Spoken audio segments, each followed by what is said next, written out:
Nostalgia hoops, nostalgia sports and culture. So, May 25th, 2022, according to Just Women, Indiana Fever fired Hall of Fame coach Marianne Stanley 2 months ago after being elected into the Naismith Basketball Hall of Fame. Indiana Fever coach Marianne Stanley has been fired, the team announced Wednesday. In her first two seasons with the Fever, Stanley won just 12 games total, and this season the team was off to a 2-7 start. Only the New York Liberty have fewer wins this year. She will be replaced by coach Carlos Knox, which we already seen his system as compared to hers for one game, and he's already got his win. Congrats to him. With this new group of players, it is time for our organization to go in a different direction. Interim General Manager Lynn Dunn said in a statement, "This was a difficult decision, and we wish Marianne the very best in the future. The Fever's roster is loaded with five rookies, and Stanley was in the final year of her contract. Stanley was elected to the Hall of Fame this year after a storied career as a player and a coach.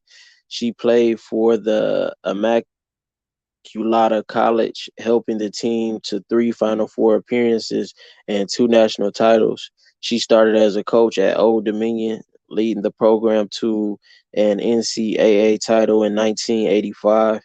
After stints at USC, Stanford, and California, Stanley made the jump to the WNBA. After being named head coach of the Washington Mystics in 2002, she led the team to the Eastern Conference Finals and was named WNBA Coach of the Year. She also was an assistant with the New York Liberty, Los Angeles Sparks, and Mystics. The Fever named Stanley head coach before the 2020 season. I want to thank the Simon family and the Fever organization for the opportunity to lead this team over the past 2.5 years.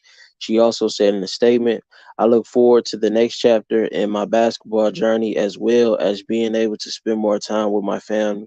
So that was her last words. My overall take is I just think the league overall, especially if you have a young team with this new generation, I think Gen Z, which is coming in, they're even more turned than the millennial generation, and they're even more entrenched in the culture. You know, young boys they hear a little like that they're on 10 all the way, all the way, all the way. And if you're not a part of the culture, I don't think you're going to be able to fit and last as a head coach. I see the Mystics eventually firing their coach.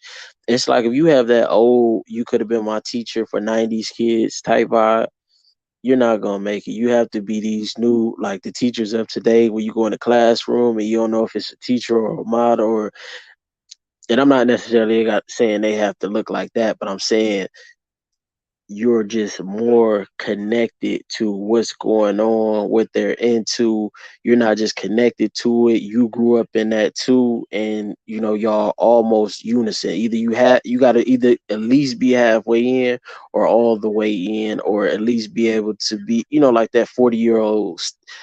Um, I can be cool at times, parent too, but you also have a stern way to when the parent is serious. And I think for these young, the middle age black men like Carlos and the Tia boys, Don Staley, like they're hip hop, they're part of the culture. I think you're gonna see more and more in that.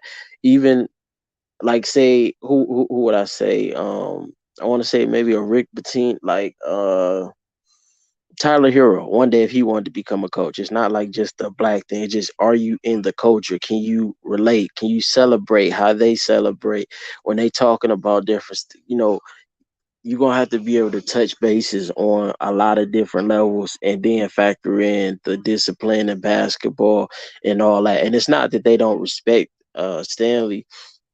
It's just she's of a different time. Like she started coaching in 1985. She led to the titles after being named coach. So 2002 she was coaching.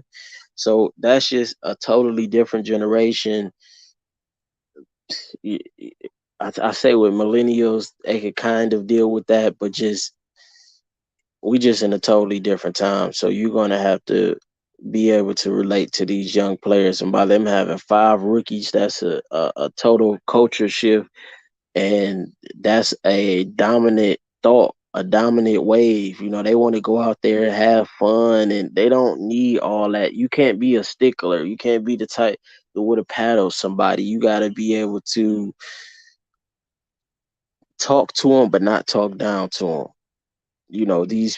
It's a different mentality today, and if you don't understand that and you still carrying it like the grandparent, you won't last in the new NBA or the new. We seen Darvin Ham just get hired, and we seen a lot more young black coaches that played. There are other coaches, the Stern. It could have been some of these players' parents, or we know LeBron. He's about the same age, if not older than him. But I'm saying, like, Carlos, he probably could remind some of them of a father figure, Tia Boyd, a big sister, or Don Staley, a big sister or a mother or something. Like, it's gonna have to be that new generation aspect though. Don't If you're older, don't think of it. If you in your 40s, 50s and you tapping in, don't think of it like your parents. But if you in your um early 30s, or late 20s, or 20 up 18, all that, think about your parents, and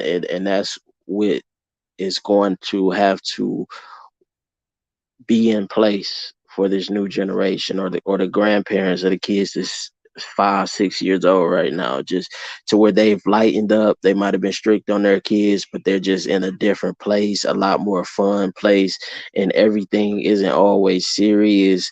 But you know how to go out there and take care of the business at the same time. So shout out to Knox, shout out to them getting their first win. And another thing is, a lot of people didn't understand why Henderson, got out the line. I mean, the fans love her. She's the first rookie. Her jersey sold out within like the first hour or something. I just read. Hold on, let me see. Something crazy.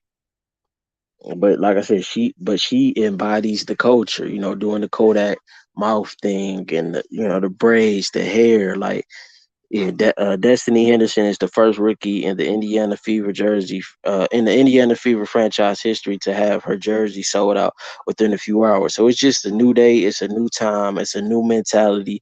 The shift has come in both leagues, and it's going to continue coming across. All the way. NFL eventually hit them even more and more, and you just won't be able to last when these new superstars get a voice. They're going to push you out. When these new players become the majority, they're going to push you out if you're not a part of the culture of today, and you didn't come up in it, and you can't relate to them all around. It's not gonna work. They may respect you, but they also need you to connect in that other way. So shout out to Indiana for making this decision. I expect big things. They got their first win with Coach Carlos Knox, and hopefully we see a lot more. I definitely be tuned in, and this is a young, fun team that I think a lot of casual viewers, because of Destiny and just because of that whole youthful culture, the casual viewer and the new viewer would be tuned in for a long time to this Indiana team. They just need to start winning. Nostalgia Hoops, Nostalgia Sports and Culture. Like, share, subscribe.